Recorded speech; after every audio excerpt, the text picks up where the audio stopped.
വളരെ ശക്തമായി തന്നെ തൂഫാന്റെ പ്രവർത്തനം മുന്നോട്ട് പോവുകയാണ്. കേരളത്തിൽ എല്ലാ ഭാഗത്തും, ഇടുക്കി എന്നുള്ള പ്രത്യേക എല്ലാ ഭാഗത്തും നടന്നുകൊണ്ടിരിക്കുകയാണ്. ഇവിടെയും അതിൻ്റെ വ്യാപനം ഉണ്ട് എന്നുള്ളതാണ് ഞങ്ങളുടെ വിലയിരുത്തൽ, മറ്റുള്ളിടത്തുള്ളതുപോലെ തന്നെ. അതുകൊണ്ട് കഞ്ചാവ് കൃഷി ചെയ്യുന്നത് പൂർണ്ണമായും നിരോധിക്കപ്പെട്ടിട്ടുള്ള കാര്യമാണ്, പൂർണ്ണമായും നിരോധിച്ചിട്ടുള്ള കാര്യമാണ്. എവിടെയെങ്കിലും അതുണ്ടെങ്കിൽ അത് കണ്ടെത്തുക എന്നുള്ളത് പോലീസിൻ്റെയും എക്സൈസിൻ്റെയും ചുമതലയാണ്.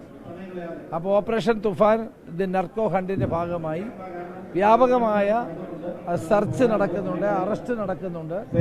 അത് ഒരു കാരണവശാലും അത്തരം നിരോധിത പുകയില ഉൽപ്പന്നങ്ങൾ, അതുപോലെ തന്നെ മയക്കുമരുന്ന്, കഞ്ചാവ് പോലെയുള്ള വസ്തുക്കൾ ഒന്നും ഉപയോഗിക്കാനോ വിൽക്കാനോ പാടില്ല എന്നുള്ള കാര്യത്തിൽ സംശയമൊന്നും വേണ്ട.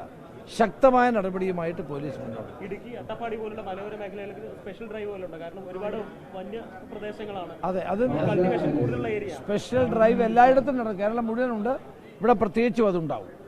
അതുപോലെ ഈ മന്ത്രിമാരെ ഒരു ചെറിയ രണ്ട് തട്ടിലാണോ എന്നൊരു അഭിപ്രായം വരുന്നുണ്ട്. അതായത് ഈ ശബരിമല കൊള്ളയുമായി ബന്ധപ്പെട്ട്.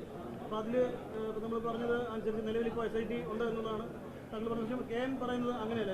ഇനി ഒത്തിരി അന്വേഷണം ഇനി വേണമെങ്കിൽ പുതിയൊരു ടീമിനെ വെക്കാം, അങ്ങനെയുണ്ടോ? അതെ, ആദ്യം വേണ്ടത് SIT ഇപ്പോൾ ഓൾറെഡി ഉണ്ടല്ലോ, കോടതിയുടെ നിയന്ത്രണത്തിലാണല്ലോ. അതിൻ്റെ റിപ്പോർട്ട് ഇതുവരെ കോടതി കൊടുത്തിട്ടില്ല.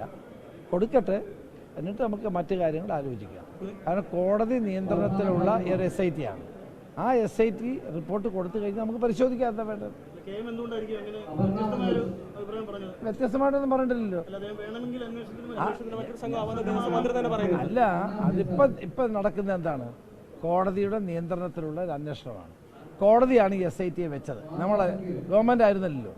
അപ്പോൾ അതിൻ്റെ റിപ്പോർട്ട് കൊടുക്കട്ടെ, കൊടുത്തു കഴിഞ്ഞാൽ ആലോചിക്കാം.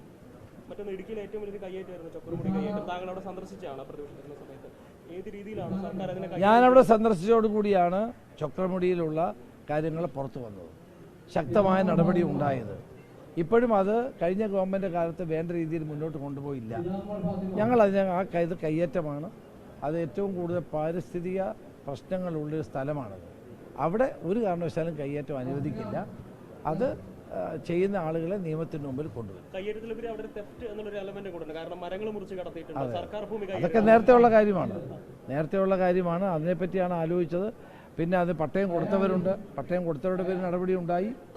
ഇനി ഫർദറായി എന്തെങ്കിലും ഉണ്ടെങ്കിൽ അത് തീർച്ചയായിട്ടും നടപടി ഉണ്ടാവും. അതിന്റെ കാലാവധിയായിരിക്കും. അതെന്താണെന്ന് പരിശോധിക്കാം. ഈ സംഭവവുമായി ബന്ധപ്പെട്ട് ആരോപണ വിധേയനായ ഉദ്യോഗസ്ഥനെ എറണാകുളം ജില്ലയുടെ ADM-ആയിട്ട് നിയോഗിച്ചിട്ടുണ്ട്. അതെന്താണെന്ന് പരിശോധിക്കാം. എനിക്കറിയില്ല അതിനെപ്പറ്റി. എല്ലാ വിഷയങ്ങളും പെട്ടെന്ന് ചോദിച്ചാൽ പറയാൻ കഴിയില്ലല്ലോ. അതെന്താണെന്ന് പരിശോധിക്കാം.